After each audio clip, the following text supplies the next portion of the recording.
ನೋಡೋಣ ಬನ್ನಿ.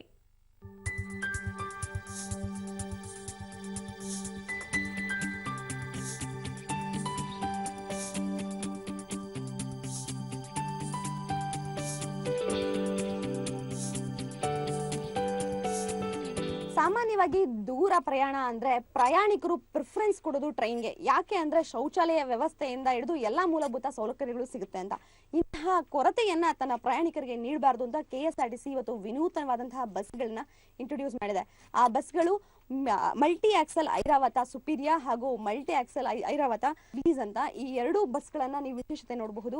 ಮೊಟ್ಟ ಮೊದಲಿಗೆ ನಾವಿಗಿರೋದು ಬಸ್ ಬಂದು ಐರಾವತ ಸುಪೀರಿಯಾ. ಈ ಬಸ್ ನಲ್ಲಿ ಎಮರ್ಜೆನ್ಸಿ ಟಾಯ್ಲೆಟ್ ಇರುತ್ತೆ. ಬರುವಂತಹ ಪ್ರಯಾಣಿಕರಿಗೆ ಈ ವ್ಯವಸ್ಥೆಯನ್ನು ಕಲ್ಪಿಸಿಕೊಡಲಾಗಿದೆ. ಸುಮಾರು 92 ಲಕ್ಷ ರೂಪಾಯಿ ವೆಚ್ಚದ ಬಸ್ ಇದು. ಈ ಬಸ್ ನಲ್ಲಿ ಸುಮಾರು 40ಕ್ಕೂ ಹೆಚ್ಚು ಸೀಟ್ಗಳಿದ್ದು ಚೆನ್ನೈ ಹಾಗೂ ಬೆಂಗಳೂರು ಸುತ್ತಮುತ್ತ ಓಡಾಡುತ್ತೆ. ಅಷ್ಟೇ ಅಲ್ಲರ ತಿರುಪತಿಗೂ ಸಹ ಇದರ ಸಂಚಾರವನ್ನು ಆರಂಭಿಸಿದ್ದಾರೆ.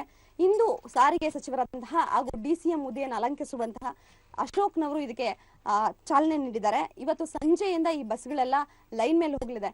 ಇದು ಬ್ಲೀಸ್ ಬಸ್ನ ವಿಶೇಷತೆ. ಇನ್ನು ಸುಪೀರಿಯಾದ ವ್ಯವಸ್ಥೆ ಹೇಗಿದೆ, ಅದರ ಮಲ್ಟಿ ಸ್ಪೆಷಾಲಿಟಿ ಏನು ಅಂತ ನೋಡ್ಕೊಳ್ಳೋಣ ಬನ್ನಿ.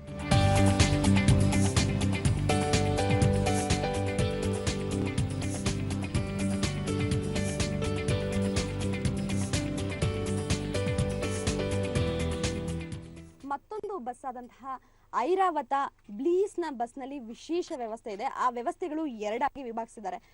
ಮೊದಲಿಗೆ ಇಲ್ಲಿ ಕಿಚನ್ ವ್ಯವಸ್ಥೆ ಇದೆ. ಬರುವಂತಹ ಕೂಲ್ ವಾಟರ್ಸ್ ಗಳನ್ನಾಗ್ಲಿ ಬೇರೆ ಎಲ್ಲ ಫೆಸಿಲಿಟಿಗಳನ್ನ ಇದರಲ್ಲಿ ಲೋಡ್ ಮಾಡಿರ್ತಾರೆ. ಇನ್ನು ಇಲ್ಲಿ ಓವಲ್ ಇದೆ, ಸ್ಯಾಂಡ್ವಿಚ್, ಇದೇ ತರಹದ ಬೇರೆ ಬೇರೆ ಫಾಸ್ಟ್ ಫುಡ್ ಗಳನ್ನ ಯೂಸ್ ಮಾಡೋಕ್ಕೋಸ್ಕರ ಈ ವಿಶೇಷತೆಯನ್ನು ಕಲ್ಪಿಸಿದ್ದಾರೆ. ಅದೇ ರೀತಿ ಈಗಾಗಲೇ ತಿಳಿದಿರೋ ಹಾಗೆ ಸುಪೀರಿಯಾದಲ್ಲಿರುವಂತಹ ಎಮರ್ಜೆನ್ಸಿ ಟಾಯ್ಲೆಟ್ ಸಹ ಇಲ್ಲಿದೆ.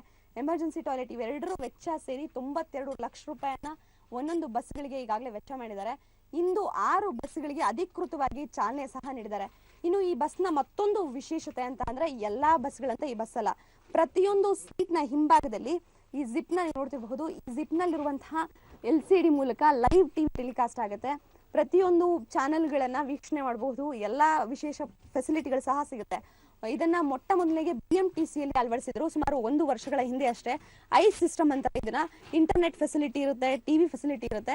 ಪ್ರಯಾಣಿಕರು ದೂರದ ಪ್ರಯಾಣಕ್ಕೆ ಇದರ ಸಾಕಷ್ಟು ಪ್ರಯೋಜನವನ್ನ ಪಡಲಿ ಅನ್ನೋ ಕಾರಣಕ್ಕೋಸ್ಕರ ಸುಮಾರು 1 ತಿಂಗಳ ಕಾಲ ಇದನ್ನ ಪ್ರಾಯೋಗಿಕವಾಗಿ ಆರಂಭ ಮಾಡ್ತಾರೆ. ತದನಂತರ ಇದು ಎಷ್ಟು ಸಕ್ಸಸ್ಫುಲ್ ಆಗುತ್ತೆ ಅನ್ನೋ ಆಧಾರದ ಮೇಲೆ ಮುಂದಿನ ದಿನಗಳಲ್ಲಿ ಇದನ್ನ ಸಾಕಷ್ಟು ಬಸ್ಗಳ ಸಂಖ್ಯೆಯನ್ನು ಹೆಚ್ಚಿಸಲಿದ್ದಾರೆ.